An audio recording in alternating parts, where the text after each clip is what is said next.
السلام عليكم ورحمة الله. waxaan daawaday muuqaal uu soo dhigay abwaan sharlaawe. aad baan u salaamaya abwaan sharlaawe. laba su'aalood oo aad u muhiim ah buu qoladeeda reer Somaliland weydiiyey. waxaan doonayaa labada su'aalood inaan ka jawaabo, hal qodobna aan ku baraarujiyo sharlaawe, hal su'aalna aan weydiiyo. labadiisa su'aalood su'aasha koowaad waxa weeyaan nimankii SNM la yiraahdo dalka Somaliland la yiraahdo miyay xoreeyeen mise way xoreysteen? maadaama berigii hore waddanku iskuulo lahaa, caafimaad lahaa, wax waliba bilaash ay ku soconayeen, markii iyagu ay waddankii qabsadeenna wax waliba ay lacag noqdeen. sharlaawe waxaan sidaa ku leeyahay aan ku odhan doono weliba anigoo SNMta ku kacsan. SNMta maanta joogtay iyo systemka wuxuu wadaan iyo caqliyadoodii iyo mentalitigooda Somaliland maanta ka talisay Muuse Biixi awogii Maxamed Kaane ay garwadeenka ka yihiin anigoo ku kacsan ayaan weliba sidaa ku leeyahay. walaalkayow SNM nimanka la yiraahdaa markoodii hore dagaalamayeen, iskuulaan u dhisaynaanu kumay dagaalamaynin, waxbarashadu furi ka dhigaynaanu kumay dagaalamayn. iyaga dagaalkooda wuxuu ahaa dagaal siyaasadeed oo ahaa nidaamkii rejiimka ahaa ee Maxamed Siyaad Barre meesha ka saarayna. dadkiina waa ku taageereen, dagaalkiina waa ku guuleysteen, nidaamkiina meesha waa ka saareen. horta marka hore qaayada SNM ay u dagaalamaysay may ahayn iskuulo cusub aan sameynaa iyo iskuuladan biraashka ku sii wadaynaa iyo maahan waxay nidaamkii rejiimka aynu meesha ka saarno. dawlad heshiis bulshad ku timiyo bulshadu ay keensatay oo caadi oo system caadi ku timiyo umadu ay raalli ku tahay oo caburis iyo dictator iyo kale talisnimo ahayn aynu samaysano ayaa walaalkii ujeedka SNM marka hore uu ahaa. ujeedkoodina way ku guuleysteen. taas waa ujeedka SNM. markay noqoto maadaama ilaa iyo markay waddanka qabsadeen ilaa maanta wuxuu ilaa lacagii sidaa ku yihiin, markay noqoto miyay xoreysteen waddanka mise way xoreeyeen? dadka Somaliland degan ee ay ma ilaa hadda SNM u talinaysa 40 sano SNM ay calanka u siday ilaa 9 sano dagaalamisay ilaa 30 sano ka dambeeyay dhowr iyo 40 sano ay calanka u sidaa. iyaga raalli SNM kaga ah sida iyaga raalli kaga ah sida aniga aabahay wuxuu soo taagnaa iyadoo iskuuladii wax barashadii wax waliba ay free yihiin. dagaal buu galay 9 sano SNM buu dagaalamayay oo dawladii waa duntayo way gobolada waqooyi oo kuwii dawladii kaga adkaaday Somaliland markay dhisteen ilaa maalinkan garasay ilaa maanta waxbarashadeedii iyo malcamadaha iyo jaamacadaha dollar bar heerkii wiilay dib taagnaayeen. raalina way ku yiri way ku qanacsan yihiin. dawladnimada waxa la yiraahdaa marka hore waxa la yiraahdaa heshiis bulshada meesha degani haddii ku heshiiso sida dawladnimada inuu noqoto saas ha u ahaato. marka siyaasadda caalamka maanta loo eegayo ولو إسلامك وقبل دولة ما ها هاتو مد نصوص الشريعة دي إحنا نداب كذا عنك بحني، لكن ما دام ما أنت السياسة ده قدر كنا نكهل لنا وهاي مثل حريرة سياسة ده مع علمانية بين قادنا من ديمقراطية بين قادنا مثلا من قادنا، لكن وهي دولة ما ماشى كرسن دولة ما قدر كبيس كوا ما أنت عالم كالإسلام وده يغنى وحويا إن دولة ما نقطه شيء بالشيء bulshada Somaliland galina dawladda u dhisan ee SNM ay hogaaminayso iyaga raali ku qanacsan. iyaga waliba waxay taagan yihiin aan kuugu daro nimankani waddanka kaadidoodii u soo cabeen intay nool yihiin iyaga ka talinaya bay taagan yihiin reer Somaliland. aniga iyo dhowr qof oo kale ayaa diidan mabda'a soo war SNM ay mahadsantiina ahadigiin iyo xilliga dagaalameysan 19 buu dhamaaday raali ahaada oo ummadda dawladnimada faraa uga qaada. laakiin intaan SNM faraa ka qaadin dawladnimada iyo systemka waddanka shacabka laftirkiisa aan ogoleyn in SNM faraa ka qaado. qof kasta maanta reer Somaliland 95% baan oran karaa dadka mabda'a Somaliland ku qanacsan iyo dawladnimada Somaliland waxay aaminsan yihiin SNM intay nooshahay waddankan iyaga ka talinaya iyaga dhigooda u soo cabay. marka mar haddii SNM ay waddankii ka talinayso shacabkina ay raalli kaga yihiin heshiiskii bulshada meesha laga dhisayna ay sidaa u shaqaynayo, haddii xoreystaan waa dalkoodii, haddii xoreeyaan waa dalkoodii, dadkoodii baa raalli kaga ku qanacsan. waxaan la filayaa su'aashan ka qanacday dadka meesha jooga raalli ku aabahay isagoo u soo taagnaa waxbarasho free wax walba iyadoo ay free yihiin dariska ardayda loo iibinayo ilaa maalinkan waxbarashada malcaamad bilaabaan oo carab la ilaa iyo maalinka maanta dollar beel reerkaygu la daba taagnaa raallina waa ku yihiin. marka haddii xoreystaan waa dhulkoodii raalli laga yahay, haddii xoreeyeen waa dhulkoodii raalli laga yahay. mabdii ay ku dagaalamayeen marka hore ay nidaamka rejiimka meesha laga saarana waa ku guuleysteen. waxaan filayaa su'aasha kubad inaynu iskala qanacnay sharlaawe winaadeer. su'aasha labaad markaan u imaado waxay su'aasha labaad koonfur aniga ku sheegayo koonfur waa jannatullaahi fi ardi waa jannada Afrika weeyaan koonfuri. anigu saxari qorfaaban degan saxaraweeka safaanaan degan dhulkayga booriisiga ka kac gooja cadaan isku leeyahay wadinka arkaysu u eegyahay. wabiyadii baa dareeraya togag qalalan baan anagu leenahay xataa burco tog dheer magacan lagu bixiyay tog qalalan baa dhex maro marka roobka hal maalin ama laba maalin meelaha socda ayaa dhex mara. dhulbeereedkii waa xaqiina dhulkayga badidiisu waa buuro iyo gulisi waxba saa u taxan. يعني population هذين نقطة ونجي population بنتي لقي يابا ودنك سوماليا يمكن السكول هذا أنا قانون كم قلنا هاي كسمايو محلة بوساسيو يمقدش دتك كده جمر خلي السكول ده سومال لا نقول لك هذا مقدش أنا نقول دو مقدش أنا نقول دو دتك كده جمر مقدش دتك سومال لا ندقو أردن أيه سلأج أم أيه سكول دو يدو أنت صور أي شران waxaasoo wanaaga aad leedahay oo anigu saxare aan deganahay oo warshadaanay dhulkayga ka dhisnayn oo xamaro intaasoo sano burburaysay ay si walba iga horumar wanaagsan tahay intaasoo sano dagaal ku socday ayaan haddana waxaan ku leeyahay walaale ilaahay ku barakeeyo adiga ha kugu filaato adiga ha ku deeqdo ilaahay ku barakeeyo dhaxalkii aabaheennii Soomaaliyeed aynu isku leeynaa aynu ku kala tagnay kuguma haysto intuu ka tiri leekaa waan ku daayay dowladnimadii Soomaaliya wixii magaalooyinku ay lahaayeen hamaha shidaalkii berbera ku yaaliya laamiga waddanka isku wada xidhayay iyo madaarka wixii magaaladu ay lahayd mooyaane dowladii dhammayda Soomaaliyeed waxaan kala hadhay anigu ciidankii ila joogay ee markii dagaalka aan kaga adkaaday ee sanam ahaa la yiri hubka ku wareejiyay jabhadda inta hubkii dhigan baxay hubkaas oo quran anigu dhaxalkii aabaheennii Soomaaliyeed aan ka qaatay wax allaale iyo wixii kale ee Soomaaliya ay wada lahayd adigan ku daayay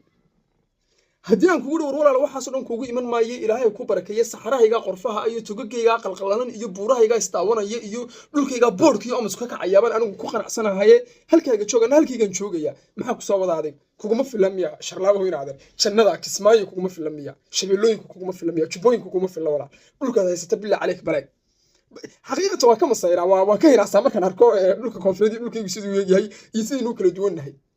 population kibaad haysataa waad iga badan tahay waad iga dhul weyn tahay waad iga khayraad badan tahay waad dekadiyo wax walba waad iga badan tahay jannatullaahi fi ardihi baad diganta adigu basaada kaymaad diganta kaymaanahu kayma malin buuraha sanaage daaliya baa wax keen weeg noogu dhow marka walaalkay anigu waxaan ku leeyahay intaaba ilaahay haydin barakeeyo intaaba ilaahay wax wanaagsan haydin ka dhigo intaaba ilaahay meel wanaagsan haydin ku gaarsiiye idinka walaal haydin deeqdo idinku ku walaalooba idinku ku heshiiya idinku isku ogolaada idinku ku isku ogolo ku heshiiso beeranayo oo cunayo daaqayo dharagsan markaan idin aragno anagana farxad bay noo tahay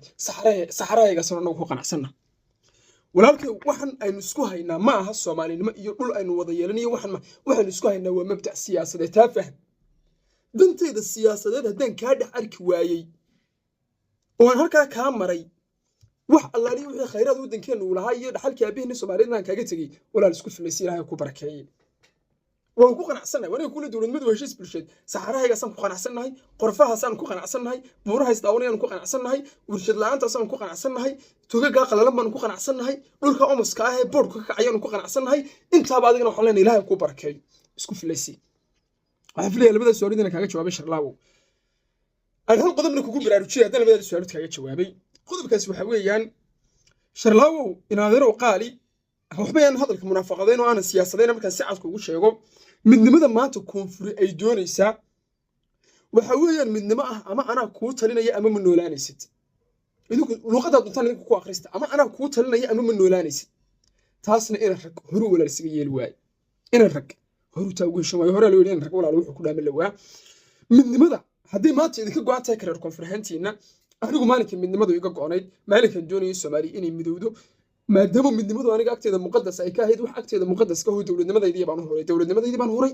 baarlamaankaygii baan huray caasimadeedii baan huray ciidankaygii baan xamar ka dejiyay systemkaygii oo dhammaan idin keenay inoo taliya baan idinku muqdisho nooga taliya hankayguna wuxuu ahaa Soomaaliinteedii kale inuu raadin idinku maanta haddii sidii aanu 60kii anigu midnimada u doonaynay ay idinka go'an tahay oo aad u doonaysaan tallaabadii aanu 60kii qaadnay tallaabo la mid soo qaado halkan dalidin anaga sidii gabadh idinka duday noo kaalay oo nala soo fadhiisto oo ummadda Soomaaliyeed u kaalay oo muqdisho kaalay oo war idinka ma naan dudinte dan baynu isku jeednay aniga maalinkii ay iga goonayd waxa la yiraahdaa midnimadu ay iga goonayd inta anigu adiga muqdisho kuugu yimi baa wax walba miiska ku saaran ku dhib halka inooga tali muqdisho wax walba miiskan ku saar hadda meelo socota maanta adigu diyaar ma u tahay midnimada wax walba inaad miiska u saarto haddii ka dhabtaad midnimo doonayso saddex shardi oo quraan wadana anagu midnimo Soomaaliyeed doonaysa saddex shardi oo quraan dadka koonfur uga shii calanka Soomaaliya waa la bedelaya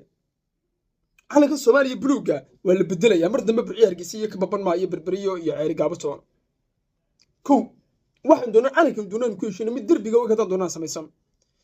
laba caasimadda abadiga Soomaaliya waxay noqonaysaa in Hargeysa saddex maadaama markii hore anagoo dawladda aanu idin nimiyo aynu si Soomaaliyeed wax u qaybsanay oo aanan nidaam dawladnimo idin kula dhaqmin anagoo reer waqooyi reerahayga waaweyn waqooyiga deegaantan ka tira laagnahay waxaanu diyaar u nahay inaanu nidaamkii systemka dawladda 50-50 u kala yeelano 50-giina ku hagaaga 50-giigan ku hagaagayna sida sharti hadda ugu shiin midnimo diyaar baanu nahay haddii inaan ogolayna midnimo ma doonaysaan waa amaan ku taliya ma noolaanaysid inta markaan inta kaga maadaan taan kugu baraarujiyo sharlaawo adiga hal su'aal oo quran ku weydiinaya halkaas su'aal haddaad igu qancisana waxaan diyaar u ahay inaan anigu midnimada Soomaaliyeed u ololeeyo intaan halkan soo fadhiisto haddaad halkaas su'aal igu qanciso su'aashaas waxa weeyaan muqdisho maanta waynu ognahayo systemka dowladnimada ka jira xamar lafteedaanu ka wada tarin xasan sheekh xamar lafteedaanu ka wada tarin waxaad ii sheegtaa hal sabab oo aan ku qancoon idhaahdo wallaahi waa runtii oo aan madaxweynahayga uga tanaasulo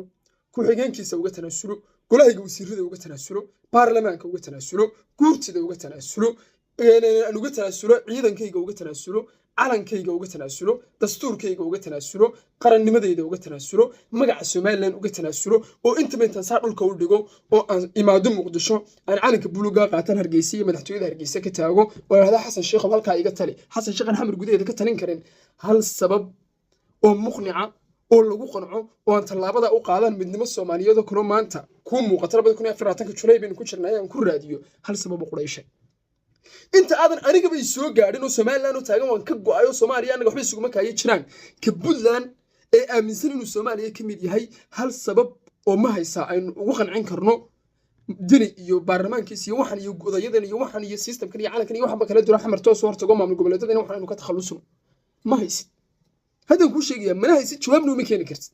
لماذا؟ لأن حمر سيستم كيد ما أنت والسيستم وجوي قصن وجو تأكد درن يكاد يصير لك الصوماليين بدل ما كسيستم هذاك ما من قبل هذا كان كسيستم هذاك ما سيستم كحمر كتشرة ما من قبل هذا كسيستم هذاك ما أنت من تشرو هالقف الصومالية وحمر ستة حسن شكلهم ستة وتر يسقوا علينا قف كسو الصومالية وكمان قبيل كستير كسو الصومالية دي عد كسو الصومالية وتمام الكجار كان سما يستطيع waxaan ku leeyahay marka walaalkayu ma haysa hal sabab oo aan maanta uga tanaasulo Soomaaliland maanta aan uga tanaasulo oo Soomaaliya ku imaado ha oran sharlaawo Soomaalinima ayna walaalisay diinta ayna walaalisay iyo dhamaanta luqad baan ku wada hadalay waxa ka kaalay ma hayn ka hadana waa siyaasad walaal adnan siyaasadan ku tuhmaya waa cilmi siyaasadeed leh hal qodob oo danteeda siyaasadeed aan ka dhex arko waan maanta Soomaaliya ugu soo biiro 2024 July aan taaganahay Somaliland si walba uga soo takhaluso hal sabab ugu dhan ku qanciyay Peace and love.